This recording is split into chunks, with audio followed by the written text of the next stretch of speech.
Congress BRS drama చూస్తూ ఉంటే చాలా స్పష్టంగా డైవర్ట్ పాలిటిక్స్ చేస్తున్నట్టుగా ఉన్నది.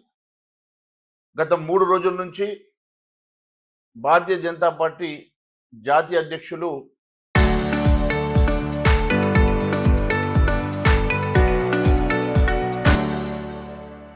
తెలంగాణలో 3 రోజుల పర్యటన సందర్భంగా ప్రజల్లో పెద్ద ఎత్తున చర్చ జరుగుతూ ఉంటే ఆ చర్చను ఆపాలని ఒక డైవర్ట్ పాలిటిక్స్ చేస్తున్నటువంటి టిఆర్ఎస్ మరియు కాంగ్రెస్ పార్టీ డ్రామా ఈరోజు చాలా స్పష్టంగా ఉన్నది.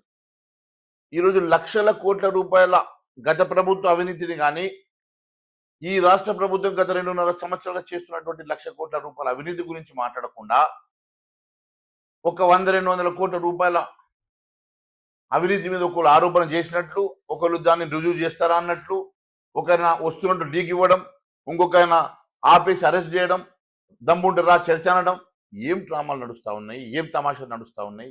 ఇది పూర్తిగా డైవర్ట్ పాలిటిక్స్ చేస్తూ మీరు ఇద్దరు కలిసి ఆడుతున్న నాటకం స్పష్టమవుతున్నది. మరి నిజంగా ఈ అవినీతి మీదనే చర్చ చేయాలంటే రేపు అసెంబ్లీ సాక్షిగా దీని మీద చర్చ పెట్టండి, మేము చర్చకు సిద్ధంగా ఉన్నాం. గత ప్రభుత్వం 10 సంవత్సరాలు ఏ రకంగా దోపిడీ చేసిందో అదే రకంగా ఈ 2.5 సంవత్సరాలు కాంగ్రెస్ పార్టీ చేసినటువంటి దోపిడీ మీద ఆర్ ట్యాక్స్ లేంది, ఆర్ఆర్ ట్యాక్స్ లేంది, బి ట్యాక్స్ లేంది, యూ ట్యాక్స్ లేంది, ఇప్పుడు కొత్తగా నడుస్తున్న ట్యాక్స్ లేంది, మరి అవినీతి కుంభకోణాలు లేంది, రెవెన్యూ డిపార్ట్మెంట్ జరుగుతున్నటువంటి ధరణిని తీసుకొచ్చేసి భూహారతి చేసినటువంటి అంశం ఏంది, ఏ అంశం మీద చర్చకు వస్తారో రండి. ఈ రాష్ట్ర ప్రభుత్వం చేసిన లక్షల కోట్ల రూపాయల అవినీతి మీద, గత ప్రభుత్వం చేసిన అవినీతి మీద చర్చించడానికి సిద్ధంగా ఉన్నాం. మరి ఇవేవి కాకుండా ఏదో 1000 కోట్ల రూపాయల అంశంలో 100 కోట్లు కుంభకోణమైందని, దీంట్లో కుంభకోణమైందని చెప్పేసి మరి భుజాలు ఇడుచుకుంటా వస్తున్న మంత్రులు కదా. మరి మేము చేసిన అనేకమైనటువంటి ఆరోపణల మీద ఎందుకు వస్తలేరు? మరి దాని మీద ఎందుకు మాట్లాడతలేరు?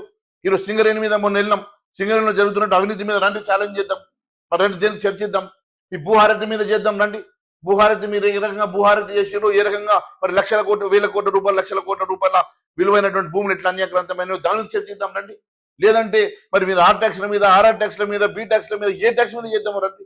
ఏ రకంగా ఈ రాష్ట్రంలో జరుగుతున్న అవినీతి మీద చేద్దాం రండి. మరి నువ్వే అన్నావు కదా, గత ప్రభుత్వం చేసిన అవినీతిని 1,00,000 కోట్ల రూపాయలు కక్కిస్తా, వాళ్ళందరినీ కూడా జైల్లో పెడతావు. మరి ఎడగక్కిస్తేవి ఎన్ని కోట్ల రూపాయలు నువ్వు ఇప్పటిదాకా బయట పెడితేవి, ఎన్ని ఎంక్వైరీలు పెట్టించినావు, ఎన్ని ఎంక్వైరీల మీద అవుట్కమ్ వచ్చింది, ఎంతమంది మీద కేసులు పెట్టినావు, ఎంతమంది అరెస్ట్ చేసినావు, ఇవేవి మాట్లాడవు నువ్వు. ఇవంతా కూడా డ్రామా నడుస్తా ఉన్నది. ఈ రాష్ట్రంలో పూర్తిగా మీరిద్దరు కలిసి ఆడుతున్నటువంటి ఒక చీకటి ఒప్పందంలో భాగంగా ఇదంతా నడుస్తా ఉన్నది, ప్రజలు గమనిస్తా ఉన్నారు.